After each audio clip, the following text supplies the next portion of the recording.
दोस्तों, न्यूजीलैंड के खिलाफ तीसरे मैच में मैदान पर बल्लेबाज नहीं बल्कि आग का गोला बनकर उतरे कप्तान रोहित ने अपने विध्वंसक बल्लेबाजी से वानखेड़े को कीवी गेंदबाजों का शमशान बना दिया। जी हां दोस्तों, भारत और न्यूजीलैंड के बीच हुए तीसरे टेस्ट मुकाबले में रोहित शर्मा ने वो कारनामा कर दिखाया जैसा कर पाना बड़े बड़े क्रिकेटरों के लिए सपना होता है। तो आखिरकार कैसे रोहित ने तूफानी शतक नहीं बल्कि दोहरा शतक जड़ लगाए हैं छक्कों के अंबार।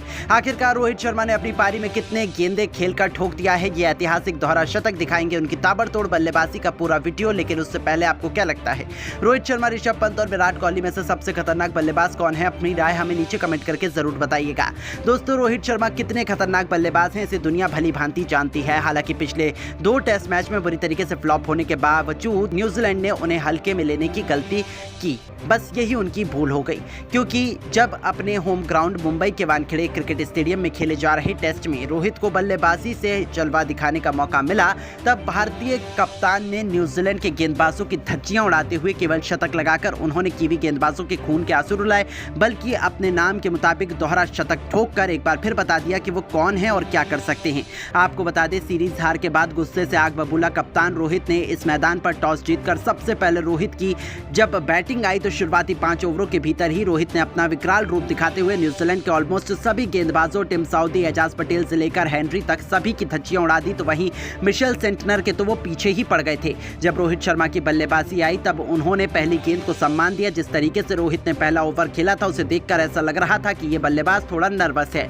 लेकिन न्यूजीलैंड टीम के लिए ये खुशी ज्यादा देर तक बरकरार नहीं रही। आपको बता दें कि 3 गेंद रोहित शर्मा ने अब चौथी गेंद पर छक्का लगा दिया। जी हां दोस्तों, साउदी की गेंद को रोहित ने सीधे स्टेडियम पार पहुंचा दिया और उनके इस जबरदस्त शॉट को देखकर न्यूजीलैंड के कप्तान टॉम लैथम को यह अंदाजा हो चुका था कि अब ये खिलाड़ी उनके गेंदबाजों को बख्शने वाला नहीं है। और फिर क्या था, उनका डर सही साबित हुआ। देखते ही देखते रोहित शर्मा ने सेंटनर के एक ओवर में लगातार 3 गेंद पर 2 तूफानी छक्के और एक खतरनाक चौका लगाकर उन्होंने वो किया जिसका अंदाजा शायद किसी को भी नहीं था और महज 28 गेंदों में अर्धशतक ठोक दिया। 50 रन बनाने के लिए रोहित ने 4 तूफानी छक्के भी जड़ दिए और अपनी पारी में उन्होंने 3 चौके भी लगाए। लेकिन ये तो केवल ट्रेलर था। रोहित खौफनाक बल्लेबाजी कर रहे थे। अभी से ही कीवी गेंदबाजों में डर का माहौल था, क्योंकि रोहित ने टेस्ट क्रिकेट को वनडे नहीं बल्कि सीधा T20 में तब्दील कर दिया था। पवेलियन में बैठे विराट कोहली और गौतम गंभीर भी रोहित की बल्लेबाजी से बेहद खुश थे।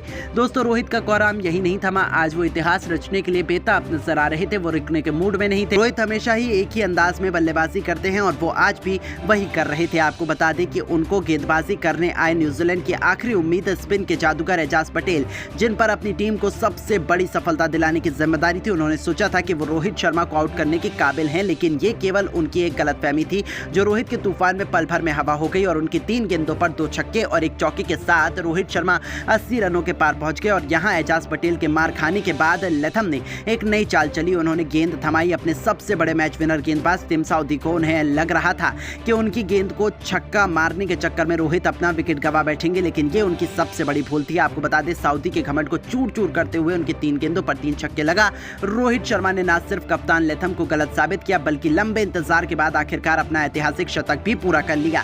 शतक बनाने के लिए रोहित ने केवल 52 गेंदें ही खेली थी, जिसमें उन्होंने 8 चौके भी लगाए। अब आप इससे ही अंदाजा लगा सकते हैं कि रोहित शर्मा ने केवल 52 गेंदों में ही शतक ठोक गेंदबाजों की कितनी बेरहमी से पिटाई की है। रोहित शर्मा का कोराम यही नहीं रुका। उन्होंने साथी खिलाड़ियों के साथ मिलकर और भी ताबड़तोड़ बल्लेबाजी की। देखते ही देखते 82 गेंदों पर 150 रनों का आंकड़ा पार किया।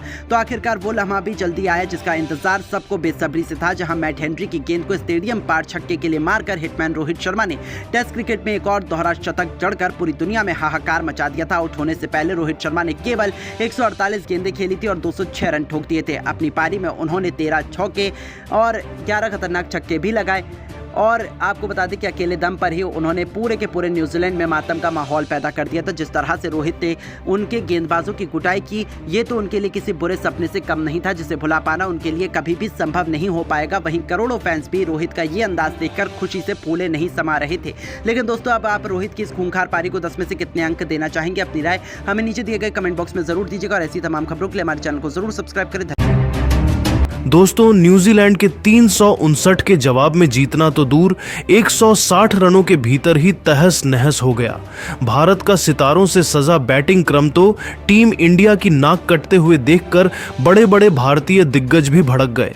सचिन से लेकर इरफान पठान और सचिन तेंदुलकर ने रोहित से लेकर कोहली को इस डाउनफॉल का जिम्मेदार ठहराया। तो वहीं धोनी ने तो जो कहा वह सुनकर आपकी भी आंखें फटी की फटी रह जाएंगी। तो क्या कुछ रहा टीम इंडिया के इस शर्मनाक प्रदर्शन पर इन महान भारतीय दिग्गजों का रिएक्शन, उन सब के बयान तो हम आपको दिखाएंगे ही। तो सब कुछ जानने के लिए हमारे इस वीडियो को लाइक और चैनल को सब्सक्राइब करना बिल्कुल भी ना भूले।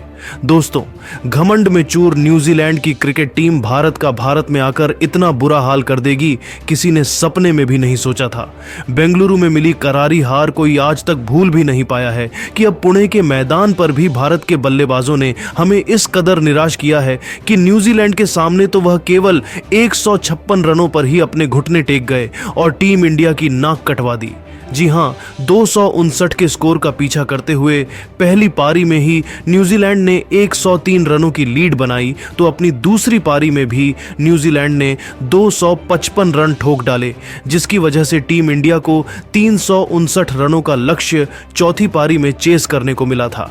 पूरा हिंदुस्तान अपने सुपरस्टार खिलाड़ियों से उम्मीद कर रहा था कि वह अपनी टीम को जीत दिलाएंगे, लड़ाई करेंगे, लेकिन दोस्तों, भारत के यह धुरंधर तो न्यूजीलैंड के सामने इस कदर घुटने टेक जाएंगे कोई सपने में भी नहीं सोच सकता था। जहां भले ही यशस्वी जायसवाल ने तूफानी 87 रन बनाकर इंटेंट दिखाया, लेकिन उनके अलावा कोई भी खिलाड़ी मैदान में टिक भी नहीं पाया। रोहित 8 तो गिल 23, कोहली केवल 17 रन बना पाए, तो पंत का तो खाता भी नहीं खुला। सरफराज 9 तो सुंदर भी केवल 21 रन बनाकर पेवेलियन लौट गए और 170 रनों के भीतर टीम इंडिया के 7 बल्लेबाज ढेर हो गए थे और टीम इंडिया की हार भी इसी के साथ सुनिश्चित हो गई थी। जहां पूरा हिंदुस्तान निराश है, तो वही भारतीय टीम का यह दिल तोड़ देने वाला प्रदर्शन देखकर तो बड़े बड़े भारतीय दिग्गज भी भड़क गए हैं। जी हां दोस्तों, सबसे पहले तो खुद God of cricket Sachin Tendulkar ने कहा कि मुझे अभी भी अपनी आंखों पर भरोसा करना मुश्किल हो रहा है। यहां पिच की कोई गलती नहीं थी, यहां हमारे बल्लेबाजों की गलती थी। खास तौर से मैं रोहित शर्मा और विराट कोहली से नाराज हूं। वह हमारी टीम के सबसे सीनियर खिलाड़ी थे, उन्हें जिम्मेदारी लेनी चाहिए। उनके अलावा बल्लेबाजी क्रम में ज्यादा एक्सपीरियंस नहीं है, तो हम किसी और को क्या ही दोष दे सकते हैं। यह टीम इंडिया के लिए वर्ल्ड कप जितनी ही बड़ी हार है, जिसे सहन कर पाना मुश्किल है।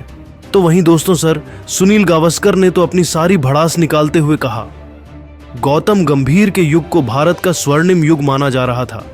सबको लगा था कि गंभीर तो टीम इंडिया का झंडा और भी ऊंचा करेंगे, लेकिन गंभीर और रोहित ने मिलकर के हमारी नाक कटवा दी। अब यहां पिच और कंडीशन की गलती थोड़ी है। एक गेंदबाज आता है, वह आपके खिलाफ 7-7 विकेट ले जाता है। हमारे बल्लेबाज ऐसे खेल रहे थे जैसे कोई मजाक चल रहा हो। हम अपने घर पर नहीं खेल पा रहे हैं, ऑस्ट्रेलिया और इंग्लैंड में जाकर हम कैसे जीतेंगे। उनके अलावा इरफान पठान का कहना है कि मैं क्या ही कहूं, मुझे समझ नहीं आ रहा है, टीम इंडिया का इतना बड़ा डाउनफॉल कैसे आ सकता है, इसकी क्या वजह है। अब यहां ना पिच की गलती है और ना ही गेंदबाजी क्रम न्यूजीलैंड का उतना खतरनाक था। यहां हमारे सारे बल्लेबाज अपनी गलती से आउट हुए, चाहे रोहित हो, चाहे कोहली हो, चाहे ऋषभ हो, चाहे यशस्वी हो। हर एक खिलाड़ी बहुत ज्यादा ओवर कॉन्फिडेंट था और उसका खामियाजा हमें भुगतना पड़ रहा है। क्या यह भारत के टेस्ट डोमिनेंस के खत्म होने की शुरुआत है, पता नहीं। यहां तक कि धोनी ने तो यह तक कह दिया कि अपनी आंखों पर भरोसा करना मुश्किल है। हमने कभी नहीं सोचा था कि न्यूजीलैंड की क्रिकेट टीम इंडिया में आकर ऐसा चमत्कार कर देगी और यही हमारी बड़ी गलती थी। हमने उन्हें हल्के में ले लिया और हमारा घमंड हम पर भारी पड़ा। निश्चित तौर पर मैनेजमेंट, गंभीर और कप्तान तीनों की यहां पर गलती है, लेकिन अब दोष देने से क्या फायदा है। गलतियों को सीखकर आगे बढ़ना चाहिए, लेकिन वह इतना आसान नहीं है। तो दोस्तों, इन सब के बयान सुनने के बाद अब आपको क्या लगता है कि टीम इंडिया के इस खराब प्रदर्शन की सबसे बड़ी वजह क्या है? अपनी कीमती राय नीचे कमेंट करके जरूर बताइए और ऐसी ही नई और धमाकेदार खबरें सबसे पहले जानने के लिए हमारे इस वीडियो को लाइक और चैनल को सब्सक्राइब करना बिल्कुल भी ना भूले। धन्यवाद। दोस्तों तीसरे दिन मैदान पर उतरते ही रविंद्र जडेजा और अश्विन की फिरकी में घुटने टेक बैठे न्यूजीलैंड के बड़े बड़े खिलाड़ी।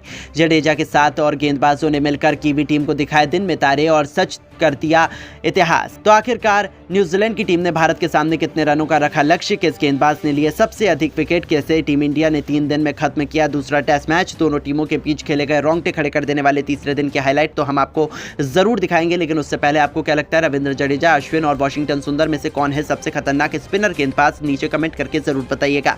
दोस्तों भारत और न्यूजीलैंड के बीच